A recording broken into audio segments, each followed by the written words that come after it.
नमस्कार दोस्तों, स्वागत है एक बार फिर से आपका हमारे चैनल पे। तो दोस्तों आपको मैं बता दूं, आज जिस कंपनी की हम बात करने जा रहे हैं वो है BDL के बारे में, भारत डायनेमिक्स लिमिटेड। ये अपनी डिफेंस की 3rd नंबर की कंपनी है। तो अब इसके बारे में बात करते हैं कि कंपनी करती क्या है। सबसे पहले कंपनी है जो मिसाइलें बनाती है। इंडिया की 90% मिसाइलें BDL के द्वारा ही बनाई जाती है, या उसमें किसी भी प्रकार से BDL का रोल ही रहता है किसी ना किसी टाइप से।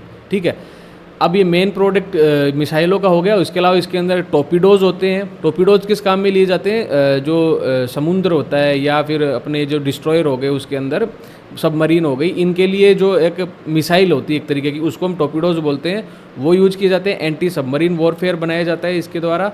कुछ राडार सिस्टम भी है इसके लिए, और ये आप जैसे स्क्रीन पे देख पा रहे हो, ये सारी चीज़ें इसके द्वारा बनाई जाती है। एंटी टॉर्पीडो सिस्टम भी इसके द्वारा बनाया जाता है। तो मेन 90% जो काम है मिसाइलों का, और वो उसी के द्वारा किया जाता है। जैसा कि आपने नाग मिसाइल है, नाग ATGM सिस्टम है, इसके बारे में आपने सुन रखा होगा। और आकाश वेपन सिस्टम, जो कि ऑपरेशन सिंदूर के टाइम पे बहुत ज़्यादा यूज हुआ था डिफेंसिव लेयर के चक्कर में, ये इंडिया का खुद का बनाया हुआ स्वदेशी सिस्टम है।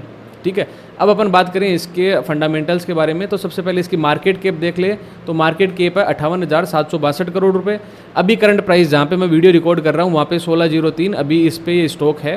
ठीक है, हाई लो की अभी आगे बात करेंगे, अभी इसका चार्ट देखेंगे तब पे।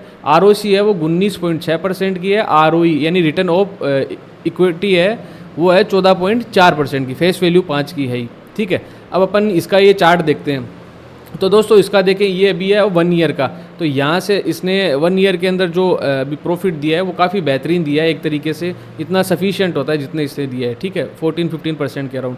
प्रोज की और कौन्स की बात कर लें, प्रो की बात करें तो सबसे पहले है कंपनी में कोई डेब्ट नहीं है, कंपनी पे कोई कर्जा नहीं है, ऑलमोस्ट फ्री है। ठीक है, कंपनी ने कर्जा पूरा ख़त्म कर लिया है, और हेल्दी डिविडेंड पे आउट भी कर रही है 46% के अराउंड का। ठीक है, फिर कंपैरिजन करें अपन तो इसके साथ वाली जो कंपैरिजन वाली कंपनी है तो वो आप सभी जानते हो, एक तो हिंदुस्तान एरोनॉटिक्स, दूसरी है भारत इलेक्ट्रॉनिक्स, तीसरे नंबर पे यही आती है। ऊपर वाली HAL जो है वो फाइटर जेट बनाएगी, तो भारत डायनामिक्स मिसाइल बनाएगी, वो उसके अंदर लगेगी। ठीक है, भारत इलेक्ट्रॉनिक्स इनको कोई चिप सप्लाई करेगी, या इनका जो सिस्टम हो गया, सॉफ्टवेयर हो गया, वो सारी चीज़ें भारत इलेक्ट्रॉनिक्स करेगी।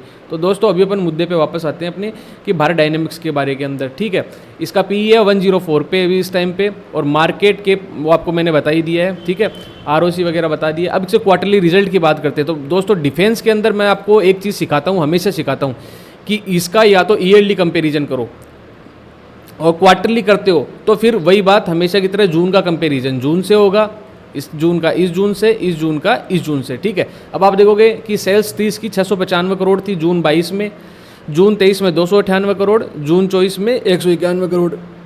तो सेम सी रही है। ठीक है, अब अपन सितंबर का करेंगे तो सितंबर से करेंगे। ठीक है, दिसंबर का दिसंबर से करेंगे, क्योंकि PSU डिफेंस जितनी भी कंपनियां हैं उनके ऑर्डर जो लास्ट क्वार्टर होता है उनका बहुत ही अच्छा रिजल्ट आता है, क्योंकि वो अपना ऑर्डर पूरा कंप्लीट करती है।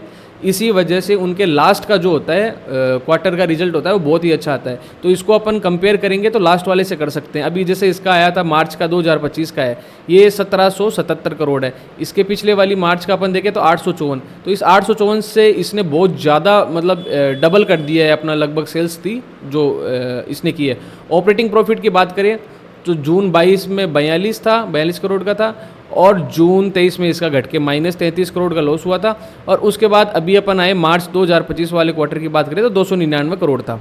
ठीक है, अभी अपन नीचे चले नेट प्रॉफिट कंपनी का। तो ये क्वार्टरली आपको मैं बता रहा हूँ, क्वार्टरली आपको अगर डिफेंस का है तो आपको मैं सीधी सी बात बताता हूँ, इसको आप सीधा ईयरली बेसिस पे देखो तो ज़्यादा आपको अच्छा फील हो पाएगा, क्योंकि बजट से पहले इनको ऑर्डर सारे कंप्लीट करने पड़ते हैं, क्योंकि तभी इनको फिर न्यू बजट अलॉट होता है उसी हिसाब से। ठीक है, प्रॉफिट की बात करें अपन तो सेल्स मैंने आपको बता दिया। प्रॉफिट की बात करें, नेट प्रॉफिट था तो ये इसका लगातार बढ़ता ही जा रहा है। 2013 से अपन देखते हैं इसका फिगर तो 279 करोड़ था इसका, और उसके बाद में ये बढ़ते बढ़ते 444 करोड़ हुआ, 562 करोड़, ऐसे आते आते 2023 के अंदर इसका 352 करोड़ था, फिर उसके बाद 613 करोड़ हुआ, फिर उसके बाद 550 करोड़, अभी 561 करोड़।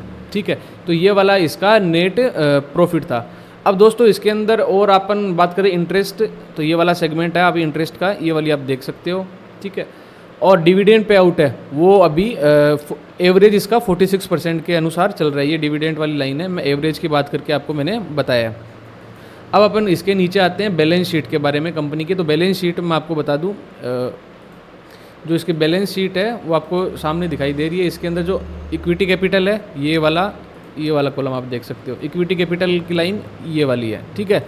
मार्च 22 का 183, मार्च 23 का 183, उसके बाद 183, 183, ठीक है। इक्विटी कैपिटल सेम ही है। उसके बाद में रिजर्व है कंपनी के पास में, वो काफ़ी ज़्यादा बड़े हैं। 2013 के मुकाबले 936 करोड़ थे, इस टाइम पे 3826 करोड़ है, मोस्टली 4 गुना हो चुका है इसका, ठीक है। टोटल एसेट्स की बात करें तो अभी के टाइम पे कंपनी के पास 11,742 करोड़ के एसेट्स हैं। ये यहाँ पे आपको दिखा दूँ मैं, 11,742 करोड़ के एसेट्स हैं। इस शेयर होल्डिंग पैटर्न की बात करें तो सबसे ज़्यादा इसमें कंपनी में सबसे अच्छी बात है ये देखो, उस टाइम पे भी 74.93% 2022 के अंदर था, और अभी जून 2025 की बात करें तो प्रमोटरों ने स्टेक अपना सेम टू सेम रखा है। पहले भी 74.93 था, अभी भी 74.93 है, यानी प्रमोटर्स ने अपनी होल्डिंग बरकरार रखी है, अभी बेची नहीं है, ठीक है। अब बाकी देखें, FIAS के पास इस टाइम पे 3.77% है, DIAS के पास में 10.10% है, पब्लिक के पास 11.19% अभी भी है, ठीक है। शेयर होल्डर की बात करें तो 5,41,535 जो है वो शेयर होल्डर है, ठीक है। 2024 के 31 मार्च तक यानी लास्ट ईयर तक, फाइनेंशियल ईयर तक इसके जो ऑर्डर बुक थे वो 19,434 करोड़, ये यहाँ पे इतने का इनके पास ऑर्डर बुक थी।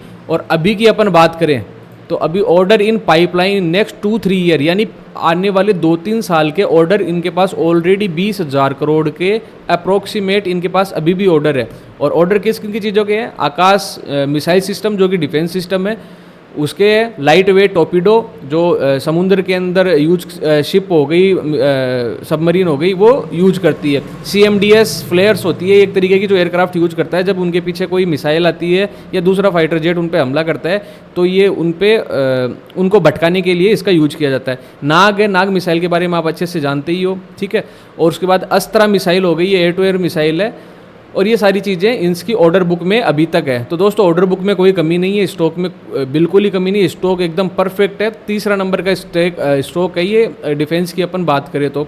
फर्स्ट पे HAL, सेकंड पे BEL, थर्ड नंबर पे ही है। दोस्तों कोई बाय सेल की रिकमेंडेशन नहीं है, ये मैं आपको पहले भी बता चुका हूँ, अभी भी बता रहा हूँ इस वीडियो के अंदर। तो दोस्तों आगे अपन इसकी बात करें, दोस्तों बात करें कि इसने रिटर्न कितना दिया है। देखो अभी पिछले 3 महीने से तो ये डाउन ही आ रहा है, 14.78% डाउन आ चुका है। और लेकिन 1 साल की बात करें तो 1 साल में इस स्टॉक ने 22% का अच्छा मुनाफा दिया है, 22% की इसने ग्रोथ दिखाई है। ये यहाँ पे आप देख सकते हो, ये इसका पैटर्न है। ओवरऑल इसको अपन देखें तो ये इसी टाइप ही चल रहा है, ठीक है। तो इसके अंदर कोई मेरे हिसाब से ये बहुत ही अच्छा स्टॉक है, ये सिर्फ स्टडी पर्पज़ से मैं आपको बता रहा हूँ। दोस्तों इसके फाइनल कंक्लूजन के बारे में मैं आपको बता दूं कि जो कंपनी है इसके पास ऑर्डर बुक बहुत ही अच्छी है 2-3 साल आने वाले के लिए, और अभी भी इसके ऑर्डर बुक, अभी बजट आएगा उसके अंदर काफ़ी अच्छे ऑर्डर इसको मिलने वाले हैं। तो दोस्तों इस स्टॉक को आप स्टडी कर सकते हो, कोई बाय सेल की रिकमेंडेशन नहीं है।